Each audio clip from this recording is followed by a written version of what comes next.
nacido. A veces hemos escuchado a la gente decir, no pierdas las esperanzas. Pero te voy a decir la verdad. Hay veces que uno pierde las esperanzas. Hay ocasiones en la vida en que perdemos toda esperanza. Y recordamos cuando Pablo naufragaba en aquel barco que dice la Biblia, habiendo perdido toda esperanza de ser salvo. Pablo se levantó y dijo, no tengan miedo, porque hoy ha estado conmigo un ángel del Señor. Así que el problema no es no perder la esperanza. El problema es encontrar al Dios que da esperanza. Y hemos querido titular así la porción de la palabra del Señor que vamos a compartir. Hay esperanza, un niño nos es nacido. Dice Amén. Isaías 9, 1 en adelante. No habrá siempre oscuridad para la que está ahora en angustia, tal como la aflicción que le vino en el tiempo que livianamente tocaron la primera vez a la tierra de Zabulón y a la tierra de Neftalí, pues al fin llenará de gloria el camino del mar, de aquel lado del Jordán, en Galilea de los gentiles. El pueblo que andaba en tinieblas vio gran luz. Los que moraban en tierra de sombra de muerte, luz resplandeció sobre ellos. Multiplicaste la gente, aumentaste la alegría. Se alegrarán delante de ti como se alegran en la siega, como se gozan cuando reparten despojos, porque tú quebraste su pesado yugo y la vara de su hombro y el cetro de su opresor, como en el día de Madián. Porque todo calzado que lleva el guerrero en el tumulto de la batalla y todo manto revolcado en sangre serán quemados, pasto del fuego. Porque un niño nos es nacido, hijo nos es dado, y el principado sobre su hombro, y se llamará su nombre admirable, consejero, Dios fuerte, Padre eterno, príncipe de paz. Hay esperanza. Un niño nos es nacido. La luz ha llegado. Josué y Karen entienden lo que voy a contar, y Adrián y su mamá también. En Cuba ha habido muchas crisis. Y una de las crisis que ha visitado Cuba es la crisis energética. Durante los años 90 se atravesó una época tan crítica que de 24 horas al día, a veces pasábamos 20 horas sin corriente eléctrica y sin luz. Trata de entender eso. Cuando mis hijos nacieron era una época terrible, no había electricidad buena parte del día. Le llamamos alumbrones porque solo había electricidad por momento, por la crisis energética. Y recuerdo que había que turnarse para, acostados en el portal de la casa, por el calor, echarle aire con un cartón. Cuando era un niño no era esa crisis, pero recuerdo cuando quitaban la corriente eléctrica por cualquier situación y no había corriente, era una oscuridad total, no se escuchaba radio ni televisión, no podíamos hacer nada. A veces nos sentábamos en la sala a hacer historias, escuchar a nuestros padres contar historias, pero imagínense, para un niño la oscuridad es horrible. Cuando colocaban la electricidad, que volvía el fluido eléctrico, había un grito al unísono que se oía. Llegó la luz, y la vida cambiaba y la alegría regresaba y volvía a oírse a los niños correr y cantar, y la alegría y el bullicio, porque el simple hecho de que volviera la luz lo cambiaba todo. Y hoy en día se conoce lo que es eso en Cuba, y muchos de nuestros países del tercer mundo pasado a eso, sabemos lo que es estar sin luz. Pero qué bueno es poder decir, llegó la luz. Cuánta alegría trae el saber que llegó la luz. Hay una época en la historia de la humanidad, durante el tiempo de la Edad Media, la época que siguió a la Edad Antigua, un tiempo durante la Edad Media que se conoció en la historia como período de oscurantismo. Ocurrió durante los años 476 con la caída del Imperio Romano en Occidente, y se extendió hasta el fin de la Edad Media para algunos en el año 1453, cuando el Imperio Romano, el Imperio Bizantino en Oriente cayó. Para otros se terminó en el año 1492 con el descubrimiento de América. Para ellos, para algunos, eso puso fin a la Edad Media. Y otros consideran que la Edad Media terminó sobre el año 1520, después que Martín Lutero liderara la histórica Reforma Protestante. Lo cierto es que la época conocida como periodo de oscurantismo en la historia duró alrededor de 1000 años. Y se le llamó periodo de oscurantismo porque fue una época en que, según conceptúan algunos historiadores, fue una época de estancamiento y retroceso en el arte, en la ciencia, en la tecnología y básicamente en el pensamiento humano o en las ideas. Según algunos historiadores, porque la iglesia frenaba, a fin de mantener su hegemonía, frenaba el desarrollo en todas estas áreas de la vida. Es interesante que algunos historiadores consideran que la Edad Media terminó sobre el año 1453 con la caída del Imperio Romano, pero también coincidentemente con el descubrimiento de la imprenta. Y la imprenta, el primer libro que fue impreso con el descubrimiento de la imprenta, curiosamente fue la Biblia. De manera que si realmente la edad o el periodo de oscurantismo, como dicen algunos historiadores, fue provocado por la iglesia, es interesante que es el poder del evangelio que pone fin a la Edad Media. Cuando se descubre la imprenta, se imprime la Biblia, y con la reforma de Martín Lutero se pide que la Biblia llegue a cada persona en su lengua natal, y que la misa o la predicación llegue en el lenguaje de cada persona.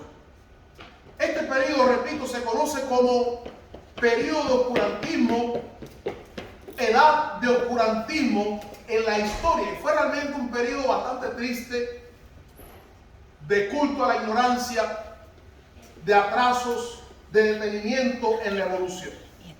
Pero el periodo de oscurantismo, la Edad Media, concluyó, y posteriormente, unos años después, siglos después, llegó lo que conocemos como el siglo de las luces. Periodo de oscurantismo, una etapa de mucha oscuridad, de mucho retroceso, de mucha tiniebla en la historia, y posteriormente vino lo que se conoce como el siglo de las luces, que ocurrió durante el siglo XVIII, los años 1700 a 1799. Algunos concluyen que ese siglo de las luces concluyó en el año 1789 con la Revolución Francesa.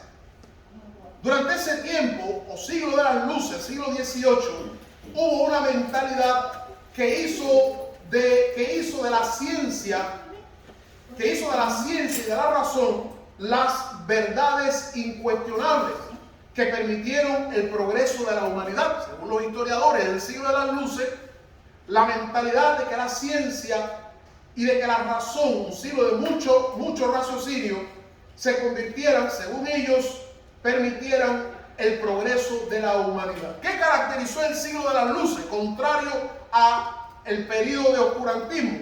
Bueno, lo caracterizó las nuevas ideas. Llegaron nuevas ideas, se emprendieron nuevos ideales, se confrontó ese pensamiento de la iglesia. Y recuerden que en ese tiempo estamos hablando de predominantemente la iglesia católica romana. Se confrontó ese pensamiento de la iglesia que trataba, según los historiadores, de bloquear el conocimiento. Se impulsó la búsqueda del conocimiento. Durante esa época del siglo de las luces primó el racionalismo, o sea, el uso y el culto de la razón. Hay que pensar, hay que analizar, y lo que no pueda ser explicado por la razón no puede ser aceptado. O sea, no vamos a guiarnos por las emociones, por los sentimientos, sino vamos a guiarnos por aquellas cosas y aceptar aquellas cosas que podemos explicar con el uso de la razón y por medio de la ciencia.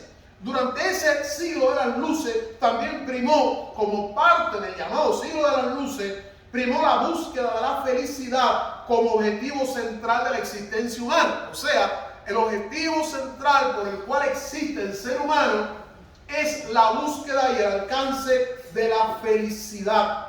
Ese es el objetivo de la existencia humana. Y esta debe alcanzarse en la tierra. O sea, la felicidad, según el pensamiento del siglo de las luces, no era un ideal que va a ser consumado en el cielo, porque la razón no decía que no había cielo, sino que la felicidad es un ideal que debe alcanzarse en la vida terrenal. Por eso había que lograr una serie de cambios, por eso había que lograr una serie de equidades, de igualdad en la tierra. Se creía también, durante ese siglo de las luces, se desarrolló y profundizó el pensamiento de que, o la creencia en la bondad natural del hombre. O sea, que el hombre es intrínsecamente bueno, que no hay maldad en el hombre. Como la Biblia nos enseña, no hay un pecado original que nos está afectando desde que nacemos, sino que el hombre es intrínsecamente bueno. Somos buenos por naturaleza. Eso era algunas de las características del llamado siglo de las luces, que si somos honestos tenemos que reconocer que trajo muchos buenos aportes en la ciencia, en la técnica, en la filosofía, en el pensamiento humano. Pero lo interesante es que después que hablamos del siglo de la Edad Media y del periodo de oscurantismo, y luego hablamos del siglo de las luces, supuestamente el mundo se mueve en una evolución. Y después de la época del oscurantismo, si caemos en el siglo de las luces, debíamos vivir ahora en el siglo de las ultraluces. Debíamos vivir en este momento en una época de la historia, si realmente nos movemos así, debíamos vivir en una época de la historia sin oscurantismo, en una época de mucha iluminación, en una época excelente en el decursar de la humanidad. Pero cuando analizamos el tiempo que estamos viviendo, tenemos que preguntarnos si realmente vivimos en una época posterior al siglo de las luces o hemos regresado. Porque si bien es cierto, vivimos en una época de mucho avance en el pensamiento filosófico, político y social, en una época de mucha tecnología, de mucho conocimiento, de mucho culto al pensamiento, también necesitamos reconocer que vivimos en una época de odio, de maldad, de inmoralidad, de promoción de lo malo, de la droga, del sexo ilícito. Vivimos en una época de muchas enfermedades infecciosas. Vivimos en una época en que el mismo ser humano, con el desarrollo y con los inventos, estamos provocando la destrucción de la humanidad. Vivimos en una época de maldad en el corazón, donde a cada rato escuchamos de personas que matan, que asesinan, que se suicidan, que se colocan bombas, que matan a otros. Oímos hablar de violaciones, las cárceles están llenas de violadores, de asesinos, de ladrones. Y eso nos hace preguntar si vamos a definir este siglo en que vivimos, después de vivir el siglo en la época del oscurantismo y después de vivir el siglo de las luces. La pregunta sería, ¿cómo definir esta época que estamos viviendo? ¿Vivimos en la época de más allá de la luz? ¿O hemos regresado a algo peor que el oscurantismo? El mundo está alfabetizado. Un gran por ciento de la población mundial sabe leer y escribir. Un gran por ciento ha rebasado el 9º y el 12 grado. Ya no se habla simplemente de que un título universitario es suficiente. Ahora se exige una maestría y un doctorado. Y eso nos dice que cada día la sociedad está mucho más alfabetizada y es mucho más culta. A pesar de que cada día los mismos sociólogos necesitan reconocer que hay más maldad y corrupción en el corazón humano. Así que la pregunta es: ¿en qué siglo estamos viviendo? Hay un periodo en la historia del pueblo de Israel, de los tantos periodos difíciles que vivieron, en el cual Dios, habiendo hablado y hablado y hablado, reconoció que su pueblo estaba viviendo en una época de tinieblas, en una época de oscuridad. Pero en medio de esa época, el Dios grande, el Dios profético, el Dios que es capaz de ver no solamente la desgracia del presente, sino también de ver la bendición del futuro, habló a su pueblo para decirle que aunque vivían en una época de profunda oscuridad, no siempre sería así. Dios, en medio de la oscuridad que vivía su pueblo mucho antes del periodo oscurantismo, Dios reconoció, y sin asistencia de políticos o sociólogos, Dios reconoció que había una profunda oscuridad, más allá de la oscuridad provocada por la falta de ciencia o técnica.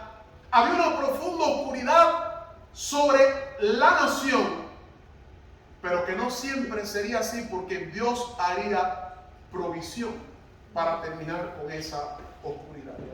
La provisión hecha por Voltaire y otros filósofos y científicos sacó a la humanidad de la oscuridad tecnológica y científica y filosófica, pero ninguno de los filósofos de aquella época, de aquel siglo, ni los posteriores, llegando hasta los grandes Lenin, Marx y todos los que han venido en el siglo XX, ninguno ha podido sacar a la humanidad del oscurantismo del alma, del oscurantismo del corazón, que es el que provoca todo tipo de oscuridad tecnológica y demás.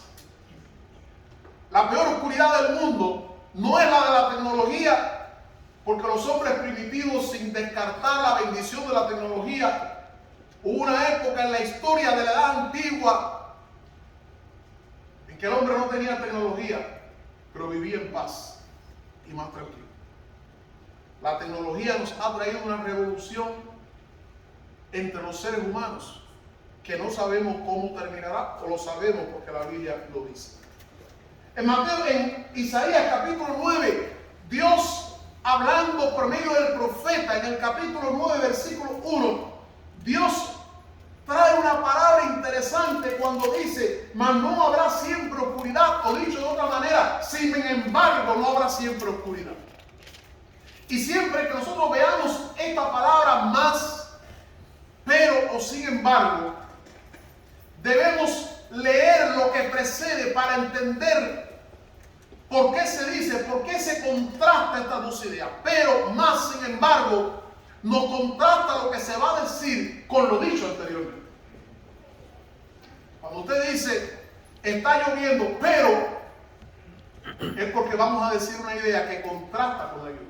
Está sucio, pero, es porque se va a presentar una idea que contrasta con la suciedad. No hay comida, pero, no hay desayuno, pero, y esa no hay desayuno queda la historia y uno está a la expectativa de qué es lo que se va a decir.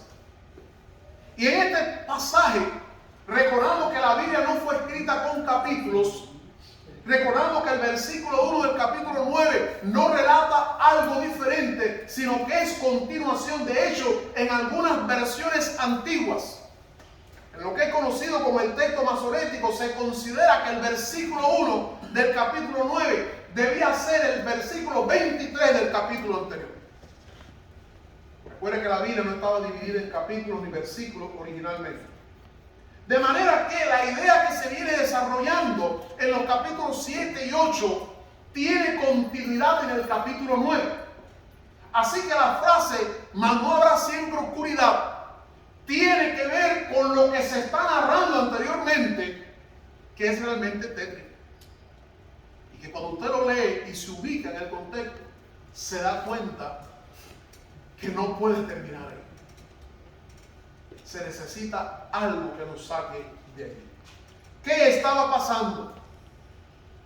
Entre los estudiosos de la Biblia y en el mensaje central de las Escrituras, no hay duda de que la profecía de Isaías, capítulo 9, versículo 1 en adelante, está mirando a la persona del Mesías, Jesucristo, Redentor que nacería y cuya obra, Redentor que nacería y cuyo nombre es Jesús, a quien nosotros en la Navidad estamos celebrando.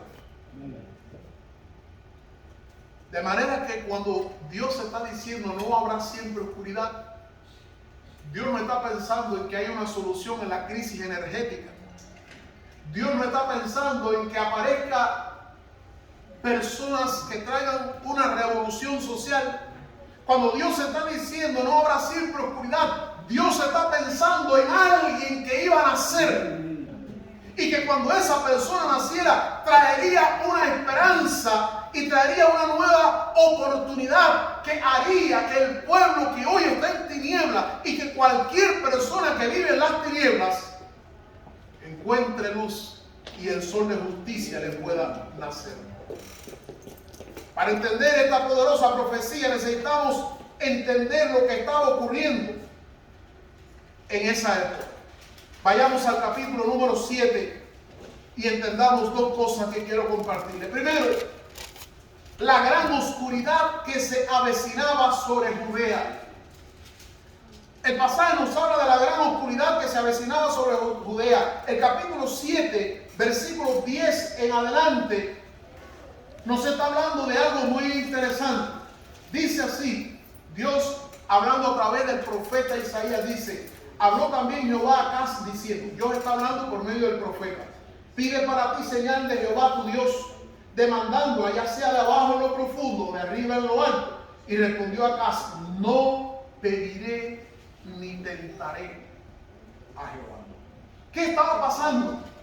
Los reyes, el rey de Israel, que era el reino del norte, Acaz era rey del reino del sur. El reino de Israel se dividió en dos después de Salomón, después bajo el reinado de su hijo, se dividió en dos: el reino del norte con 10 tribus y el reino del sur con 2 tribus.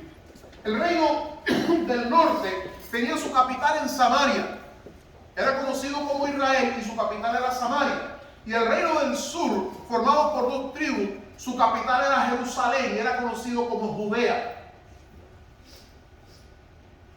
No había buenas relaciones, porque el reino del norte siguió la idolatría.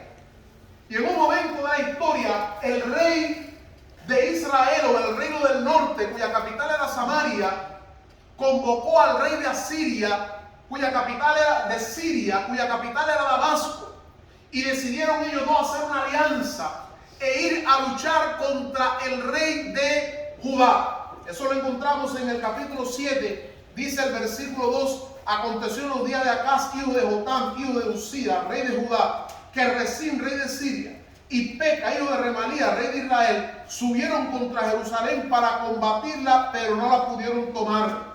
Y vieron la nueva a la casa de David diciendo: Siria se ha confederado con Efraín, o sea, Siria con el reino del norte.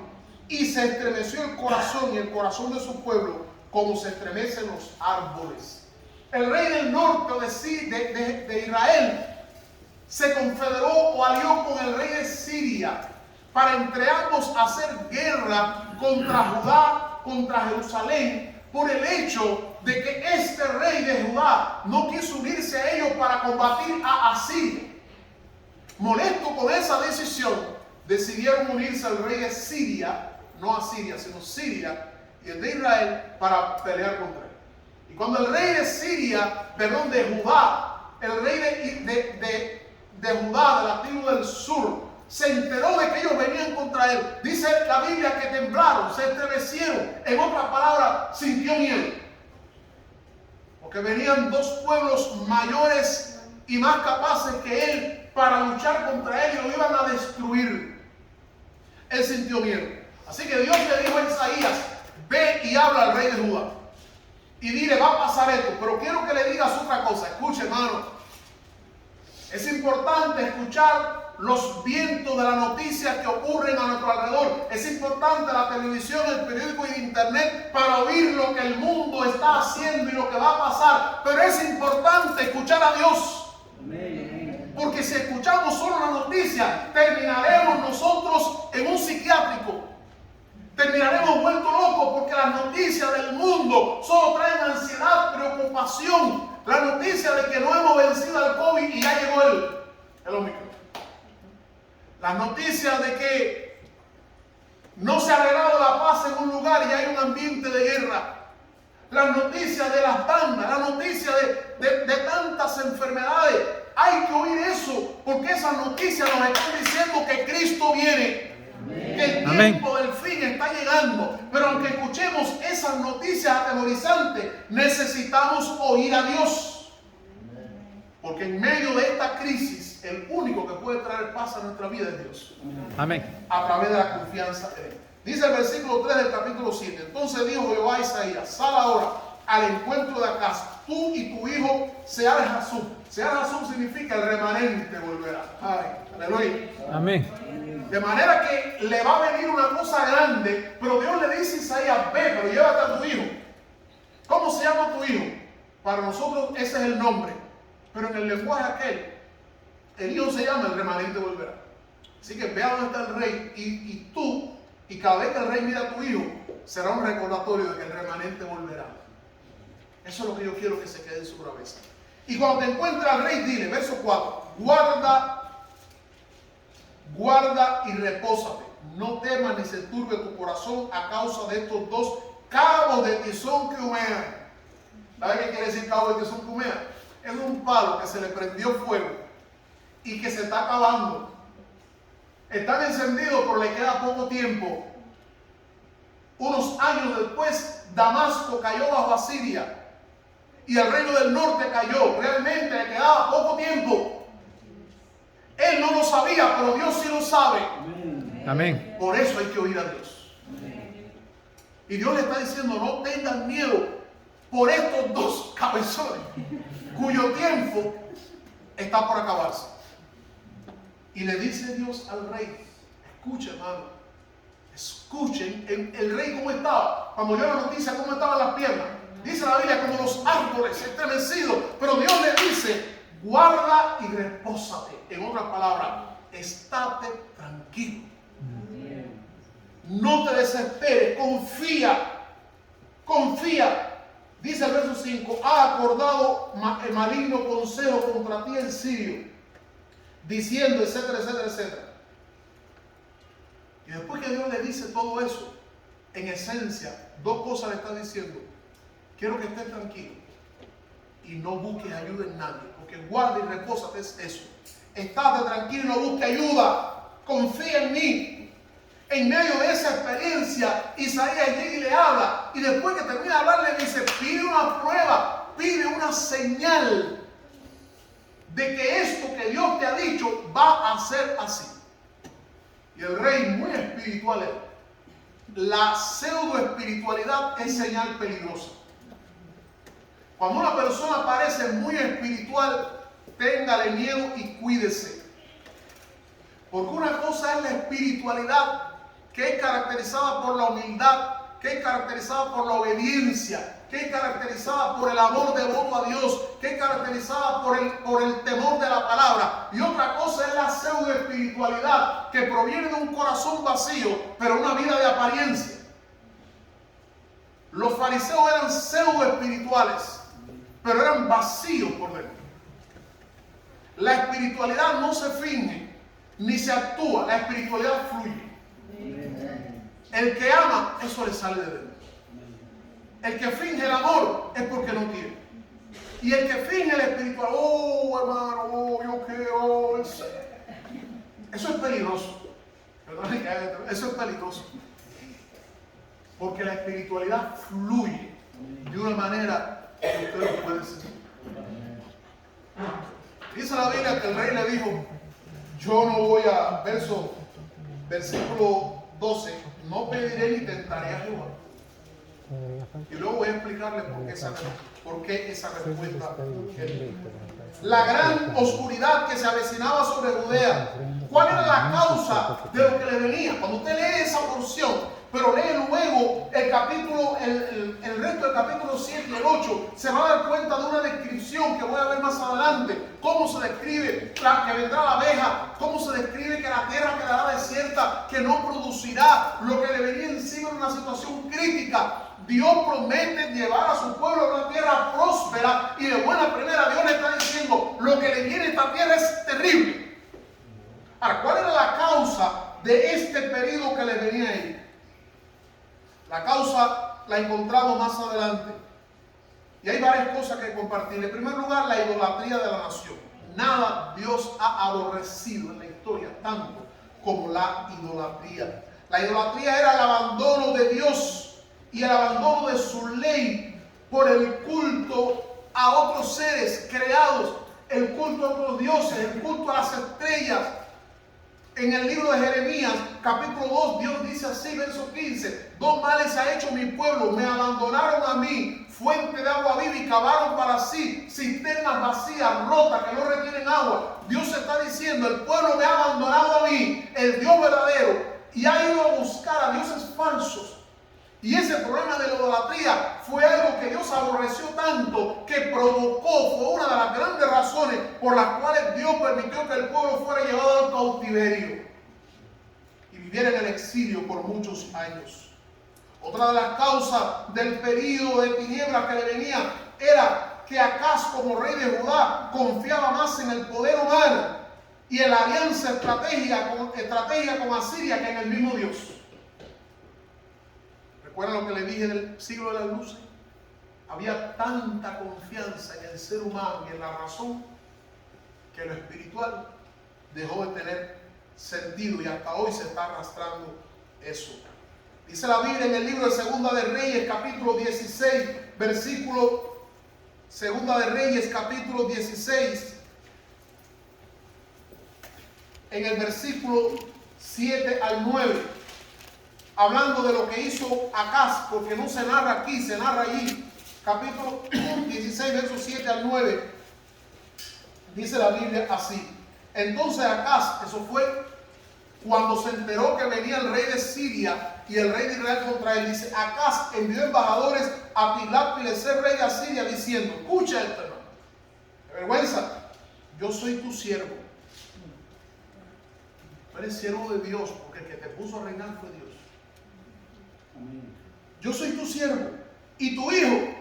Sube y defiéndeme de la mano del rey de Siria y de la mano del rey de Israel que se ha levantado contra mí, tomando Acaz la plata y el oro que se halló ¿dónde? En la casa de Jehová y en los tesoros de la casa real. Envió aquí al rey de Asiria. Es terrible, hermano. No solamente le dice, yo estoy aquí por ti, yo soy tu siervo. También le dice, defiéndeme. Cuando Dios le había dicho, yo te defenderé. Él le dice ahora al rey de Asiria, defiéndeme. Y no solamente eso, sino toma los tesoros de la casa de Dios, que son solo para Dios, y se lo envía al rey de Asiria. Muchas de las decisiones que nosotros tomamos hoy, amados hermanos, si son negativas, van a pesar mucho el día de mañana. La otra cosa, amados hermanos, que traía este periodo de oscurantismo sobre la nación fue el juicio anunciado por Dios a causa del pecado y la desobediencia. El versículo 2 lo encontramos. Ellos venían contra el pueblo. Lo interesante es, hermanos, que aunque ellos venían, escuche lo que dice el versículo, capítulo 7, verso 1, al final dice, pero no la pudieron tomar. Porque Dios estaba en el asunto guardando el pueblo. Siria y Efraín querían que Judá se uniera a ellos en guerra contra Siria. Y a veces, amados hermanos, nuestros propios amigos y hermanos se levantarán contra nosotros cuando nosotros no querramos unirnos a ellos en planes maléficos. Judá hizo algo bueno, no se unió a Israel y a Siria en la guerra contra Siria, porque no era una guerra en la que ellos tenían que entrar. Pero porque ellos no se unieron, entonces estos que eran sus amigos, ahora se levantan contra él. Porque muchas veces nos va a pasar eso a nosotros. Que por mantener una postura digna delante de Dios, los que hoy son nuestros amigos se levantarán contra nosotros. Pero cuando eso ocurra, no tengas miedo. Por dos razones. Primero, Dios permitirá muchas cosas para que sepas quiénes son tus amigos de verdad. Y segunda cosa, por la que no tengas miedo, es porque cuando padecemos por la fidelidad a Dios, Dios te dirá lo mismo que al rey. Estate tranquilo. Yo pelearé por ti. ¿Cuál fue el consejo de Dios cuando Dios le anunció que venía esta época de oscuridad? ¿Cuál fue el consejo de Dios? El consejo de Dios para el pueblo fue esto. Primero, le dijo al rey, ten paz y confía. Versículo 4, guárdate y reposa. Ese fue el consejo, no hagas nada. Viene una época difícil, no hagas nada. ¿Qué hago? No hagas nada. Nosotros los humanos somos muy inquietos y queremos hacer porque queremos resolver nuestros problemas, pero muchas veces sin Dios. Cuando aquel barco salió, dice la Biblia que Pablo, que era un preso, por era el hombre de Dios, le dijo al capitán del barco: vamos a quedarnos a invernar aquí. Y dice la Biblia que no le hicieron caso y salieron. Y la nave se perdió y todo lo que tenía se perdió. Y cuando todo se perdió, Pablo se levantó y le dijo: hubiese sido bueno haberme escuchado. Es importante, no importa quiénes seamos nosotros, escuchar qué palabra tiene Dios para nosotros. Amén. Dios es el rector. Dios dirige la historia.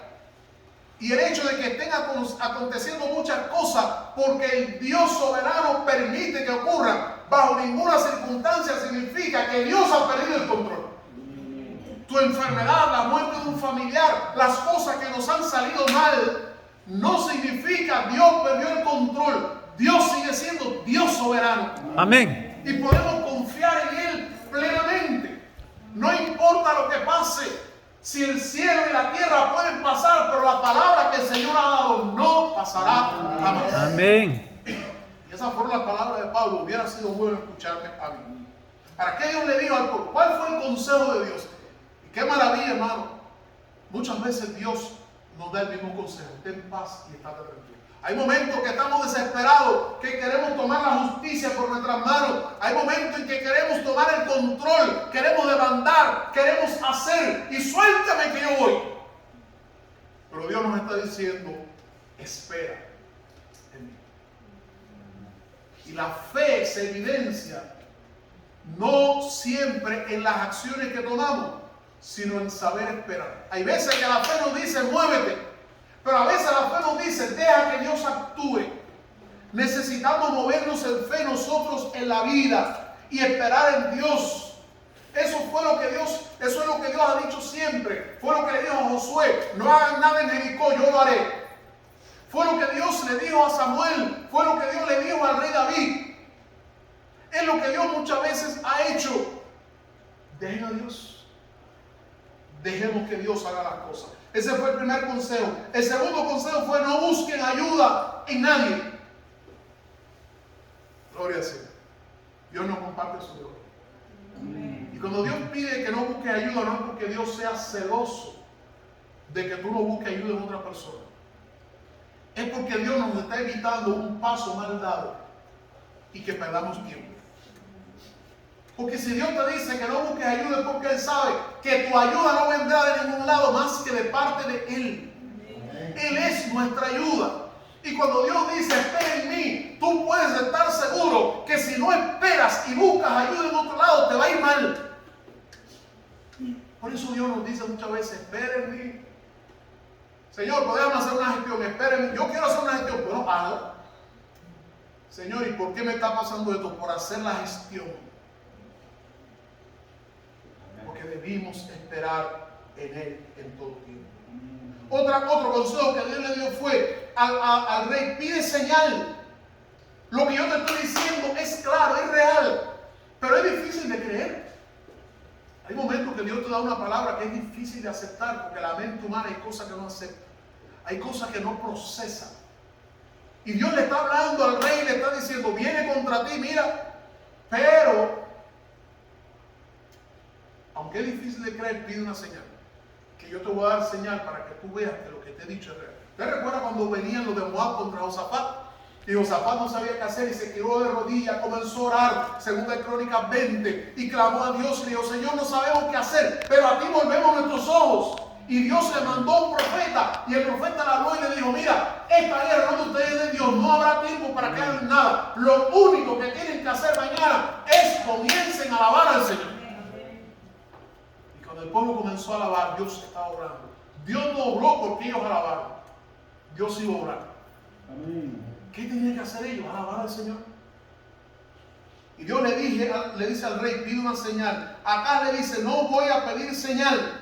La razón por la que Acaz no quiere pedir señal no era por la humildad. No era por la humildad de su corazón, sino era por su orgullo y porque tenía otro plan. Por su orgullo y porque tenía otro plan. Y esto es importante, hermano. Aparentemente esa actitud de Acaz era digna de aplaudir. Miren lo que Acaz dice: no pediré y no qué, no tentaré al Señor. Oye, hermano, eso puede decir amén. Yo lo hubiera dicho. Que Dios conoce el corazón y sabe que Acaz no era humilde. En ese momento Acaz estaba siendo orgulloso y tenía otros planes. Cuando uno no quiere aceptar la voluntad de Dios es porque generalmente tiene otro plan. Cuando uno comienza a encontrarle defecto al plan de Dios, cuando uno comienza a encontrarle problema al plan de Dios, cuando uno comienza a criticar el plan de Dios, cuando uno comienza a censurar lo que Dios quiere hacer, es porque uno tiene un plan escondido que uno cree que es mejor a lo que Dios te está haciendo. Y acá tenía otro plan. ¿Cuál era el plan? Ya lo leímos en Segunda de Reyes. El plan era pedirle ayuda al rey de Asiria. Mientras Dios le está diciendo: yo soy tu ayuda, pídeme una prueba. Y acá no quiere pedir prueba porque no quiere que Dios le demuestre que Él tiene la razón. Porque acá se está esperando que Dios dé la espalda para hacer lo que Él quiere. Pero cada vez que nosotros hagamos lo que querramos en detrimento de la voluntad de Dios, vamos a cosechar lo que no queremos. Repito, cada vez que hacemos lo que queremos en contra de la voluntad de Dios, cosecharemos lo que no queremos. Amén. Es ley de la vida. Y dice la Biblia que Acaz cosechó. Y cuando le dijo a Isaías: no pediré señal, ¿saben qué le dijo Isaías? Muy bien, tú no quieres señal, pero Dios te va a dar una señal. Y la señal es esta. Dice: por tanto el Señor mismo que hará, verso 14, dará señal. Y he aquí la Virgen concebirá y dará a luz un hijo. Este pasaje, proféticamente, en la Biblia hay lo que se llaman profecías de doble cumplimiento. Las profecías que apuntan a un futuro. Y mirando al futuro, esta profecía estaba apuntando a María, que daría luz a su hijo Jesús, que llamaría su nombre Emanuel. Pero también esta profecía de doble cumplimiento tiene un cumplimiento en ese momento histórico. De manera que aunque hay dificultad entre los eruditos bíblicos, si esta virgen era una esposa que tuvo Isaías o se refería a una virgen descendiente de Acaz, lo cierto es que el profeta le está diciendo: hay una mujer que es virgen, o sea, es doncella. Es una mujer que está en edad de casarse y esa mujer va a dar a luz un hijo. Y ante que ese hijo tenga la capacidad de tomar determinaciones, va a venir un juicio grande sobre tu nación. ¿Estamos entendiendo eso, hermano? Antes de que ese niño, dice el versículo 15, comerá mantequilla y miel hasta que sepa desechar lo malo y escoger lo bueno. Porque antes que el niño sepa desechar lo malo y escoger lo bueno, la tierra de los dos reyes que teme será abandonada. Y por ahí comienza Dios a hablar lo que viene. Dios le está diciendo: va a venir algo grande. Porque has desechado mi palabra, porque has desechado mi ayuda, porque has desechado lo que te estoy proveyendo. Va a venir algo grande. Y no es que Dios es un Dios justiciero, que si no haces lo que quiero, te va a venir el mal. Es todo lo contrario. Es que para evitar que el mal te venga, haz lo que te estoy diciendo. Para evitar que esta situación venga, para evitar tu crisis, para evitar tu caída, para evitar tu desgracia, para evitar tus lágrimas, haz lo que te estoy diciendo. Dios le está diciendo a Adán: no es que te voy a castigar por comer de la fruta, es que no quiero que comas de la fruta para que no te venga el mal. Fue lo que Dios le dijo al pueblo de Israel: he aquí pongo delante de vosotros la bendición y la maldición, escoge la bendición para que te vaya bien. Amén. Dios es un Dios que nos ama tanto, que sabe de qué quiere librarnos a nosotros. Y lo mejor que podemos hacer es confiar en Dios y no en nuestra propia prudencia. La descripción de las tinieblas que vendrían. ¿Cómo Dios describe esas tinieblas que vendrían? A partir del versículo 16 comienza esa descripción. No muchos años luego, Siria y Damasco cayeron bajo Asiria. Y luego Samaria. Pero la alianza que Acaz hizo con Asiria le salió mal. Recuerden que él fue a buscar ayuda del rey de Asiria para que lo librara del mal, para que lo librara de Siria y de Israel, ¿verdad? Pero ¿quién lo libró de Israel y de Siria? ¿Fue Acaz? Fue Dios mismo. Porque el versículo 2 dice, no pudieron tomar la ciudad, fue Dios mismo. Pero fíjense, buscó alianza en Asiria para que lo librara de esto. Y de esto lo iba a librar el Señor. Pero esa alianza que hizo trajo consecuencias catastróficas para la nación. Y quiero que recuerde esto, hermano. Hay alianzas que son peligrosas. Cuando Dios dice, no os unáis en yugo desigual con los incrédulos, con los infieles. Cuando Dios dice, cuando Dios nos advierte sobre alianzas que Él no quiere que hagamos. Cuando Dios nos advierte y nos dice, andarán dos juntos si no estuvieran de acuerdo. Hay alianza que Dios te dice que no la hagas, no porque Dios te envidie. El Dios que es dueño del mundo, del oro y de la plata, el Dios que es multimillonario porque todo le pertenece, todo es de Él y para Él. No hay nada que tengamos en esta vida que provoque la envidia de Dios. Nada, absolutamente nada. Por tanto, cuando Dios me dice no a esto, no es porque Dios tiene problemas con tu bienestar, es que Dios nos está librando del malestar que nos vendrá. Amén. Y la alianza que hizo Acaz con Asiria le trajo malas consecuencias. Veamos el versículo 17 en adelante. Bueno, el versículo 17 habla, dice, Jehová hará venir sobre ti y sobre tu pueblo, ¿qué cosa? Y sobre la casa de tu padre, ¿qué cosa? Días cual nunca vinieron. Días cuales nunca vinieron desde el día que Efraín se apartó de Judá. El día que Efraín se apartó de Judá fue cuando el reino se dividió. Cuando el reino se dividió y las 10 tribus del norte dijeron, nos vamos y nos vamos a dividir. Solo un padre sabe lo que significa división en sus hijos. Solo un padre sabe lo que significa ver a los hijos peleados y divididos. Y a raíz de esa división vino una época mala. Pero dice la Biblia, vendrán días a causa de tu decisión y alianza. Vendrán días como los que nunca en la historia les han venido. ¿Por qué? Por esa alianza, por desobedecer a Dios, por la idolatría, por avanzar el pecado. ¿Cómo se describen esos días? El versículo más adelante dice, moscas y abejas. Versículo 18 dice, acontecerá que aquel día silbará Jehová a la mosca que está en los fin de los ríos de Egipto y la abeja que está en la tierra de Asiria. Abejas y mosca eran símbolos del juicio de Dios. Éxodo 23, 28. Son símbolos del juicio de Dios. Así que Dios está diciendo, va a venir un juicio sobre ustedes. ¿Qué otra cosa tipifica, caracteriza esos días malos? Versículo 20 dice, acontecerá aquel día, versículo 20, en aquel día el Señor raerá con navaja alquilada. O sea, una navaja que no es de él, es algo que no es de él. Con los que habitan al otro lado del río, esto es con el rey de Asiria. Cabeza y pelo de los pies y aún la barba también se quitará. ¿Saben qué significaba para un hebreo que le cortaran el cabello y la barba? Era la experiencia más vergonzosa que un hombre podía vivir. Luego pueden leer en Números 6, 9 y en 2 Samuel 10, 4 al 5. Unos hombres a quienes le cortaron el vestido, dice la Biblia, hasta las nalgas.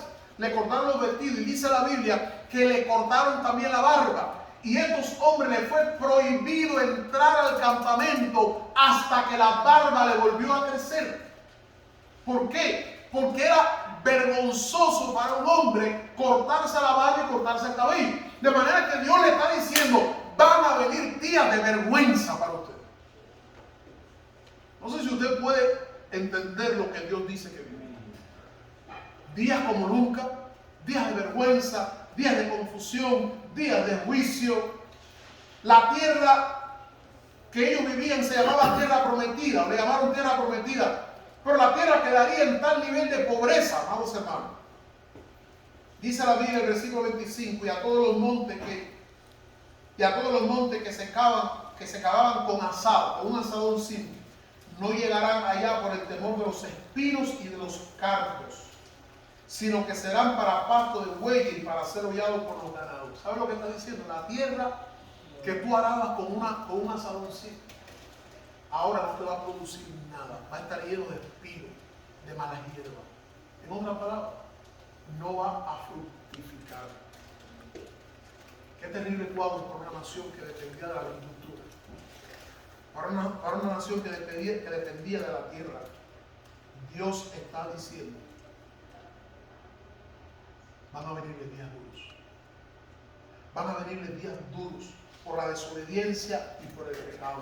La razón básica del juicio y esta época de tinieblas en las naciones está en los versículos 8, el capítulo 8, versículos 6 al 8, que dice así: por cuanto desechó este pueblo las aguas del Siloé que corren mansamente. Las aguas que corren mansamente está tipificando al Dios que con amor tierno trataba a su pueblo.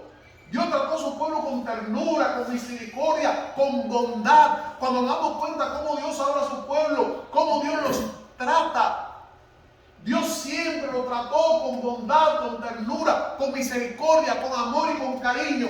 Pero dice la Biblia, por cuanto este pueblo desechó las aguas de Siloé que corren mansamente y se regocijó con Rezín y con el hijo de Remalía, refiriéndose a esos dos pueblos, he aquí por tanto que el Señor hace subir sobre ellos, ¿qué cosa? Aguas de río, ¿cómo? Ya no son mansas. En otras palabras, viene algo fuerte. Y eso se está refiriendo al imperio asirio, cuya cabeza está ubicada entre los dos ríos Tigris y Éufrates. Está ubicada allí. Y dice la Biblia, y ellos van a pasar, verso 8, y pasando hasta Jubá, inundará y posará delante, y llegará hasta la garganta. Es una forma un poco poética de decirle lo que le viene a ustedes. Es terrible. Es terrible, amados hermanos. En medio de esa decisión y en medio de esa situación, necesito ir terminando, lo que está ocurriendo es que Dios está anunciando una época terrible de tinieblas que vendrá. Porque dejaron el amor y la dirección de Dios. Y cada vez que uno deja el amor y la dirección de Dios, eso trae como resultado el pecado. Y el pecado provoca la ira de Dios. Dios quiere protegernos de malas decisiones, pero nos da la libertad de tomarlas. Dios quiere protegernos de malas decisiones, pero nos da la libertad de tomarlas o de obedecerle a Él. ¿Qué hizo el profeta? Cuando el profeta Isaías escuchó todo este anuncio de parte de Dios, él dijo algo tremendo. Yo lo tengo subrayado en mi Biblia. En el versículo 17 del capítulo 8, el profeta dice: esperaré pues a Jehová, el cual escondió su rostro de la casa de Jacob, y en él confiaré. Aleluya. Isaías dice: lo que viene es duro, es difícil, lo que viene es crítico. Dios ha apartado su rostro de nosotros. Dios ha hecho silencio. Dios nos ha dado la espalda. Dios no va a intervenir en esto que nos viene, que va a ser grande. Dios no va a intervenir. Pero a pesar de que lo que nos viene va a ser terrible, yo esperaré. Amén. Yo esperaré a Jehová y en él confiaré. Amén. Eso me recuerda a Job, cuando dice Job: aunque él me matara, en él esperaré. Espera en Dios, hermano. Espera en Dios. David, cuando Dios le dijo: escoge de los dos juicios, ¿qué tú quieres? ¿Qué es lo que tú prefieres? Gracias. Dios le dice a David: ¿qué tú prefieres? O caer en manos de los hombres para que te castiguen, o caer en manos de Dios. Y David dijo: prefiero el castigo de Dios, porque Dios tiene misericordia. Esperaré a Dios. La decisión del profeta fue esperar a Dios. Ese era el terrible castigo y juicio, las tinieblas que le vendrían. Ese es el cuadro, amados hermanos, que quiero que tengan. Luego pueden leerlo con calma para que se hagan una idea de las tinieblas que vendrían. Pero en medio de ese anuncio en el cual Dios está hablando y le está describiendo lo que vendrá y le está describiendo ese cuadro, y yo me imagino, amados hermanos, que mientras oían al profeta temblaban, porque el versículo 22 del capítulo 8 dice: y mirarán a la tierra. Dice: y mirarán a la tierra, gracias. Y he aquí, ¿qué cosa? 8:22, ¿qué dice? Y mirarán a la tierra, ¿y qué? Y he aquí tribulación y oscuridad y angustia serán sumados en las tinieblas. Ese es el resumen. Y mirarán a la tierra y aquí tribulación, tiniebla, oscuridad y angustia, y serán sumidos en las tinieblas. Ese es el final. Parece que es el final. Y yo me imagino que al oír eso, temblaría. Si temblaron cuando venían los dos reyes, ahora temblarían más. Pero de pronto dice, versículo 9, capítulo 9, después de decirle que vendrán tinieblas, vendrá angustia, el versículo 21 dice, teniendo hambre se enojarán, maldecirán a su rey, se levantarán su rostro en alto, mirarán a la tierra, tribulación, tiniebla, oscuridad, angustia, serán sumidos en las tinieblas. En medio de esa descripción técnica, Dios se levanta y dice, sí, eso es cierto y va a ocurrir, mas no siempre será así. No siempre será así. Primero, ciertamente venía un juicio grande, pero segundo, hay una promesa de salvación y restauración. Y esa promesa, dicho en otras palabras, es esa: no habrá siempre oscuridad. ¿Por qué no habrá siempre oscuridad? Número uno, la Biblia nos enseña, no habrá siempre oscuridad, no será siempre así. En Segunda de Reyes 15, 29, se habla de cómo Neftalí y Zabulón, estas dos tierras de Galilea, fueron destruidas, fueron llevadas, fueron conquistadas. Se menciona estas dos de manera especial. Por eso el capítulo 9, verso 1 dice, no habrá siempre oscuridad para que estaba en angustia, tal como la aflicción que le vino en el tiempo que ligeramente tocaron por la primera vez la tierra de Zabulón y Neftalí. Se refiere a Galilea. Neftalí era la parte norte de Galilea, Zabulón era la parte sur, de manera que entre ellas dos conformaban a Galilea. Dios le está diciendo, no habrá siempre oscuridad para Galilea, aunque en Segunda de Reyes 15 se nos habla de esa situación crítica que le vino, y Dios está usando ese momento de la historia para decirle, no habrá siempre oscuridad como aquella vez. Dice, no habrá siempre oscuridad. El pueblo que andaba en tinieblas vio gran luz. ¿A qué se refiere? Se refiere a Jesús. Se refiere a Jesús. Lo que iba a poner fin a la oscuridad de la nación no sería ni el imperio romano ni el imperio griego, sería Jesús. Déjeme decirle que después de ese momento de la historia vinieron otros imperios. Los babilonios, por ejemplo, el imperio babilónico con Nabucodonosor fue un imperio de mucho esplendor. Todavía nos queda en la historia los jardines colgantes de Babilonia como una joya de la arquitectura, de la construcción del arte. Pero después vino el imperio griego más adelante y Alejandro Magno conquistó Europa y Asia, África.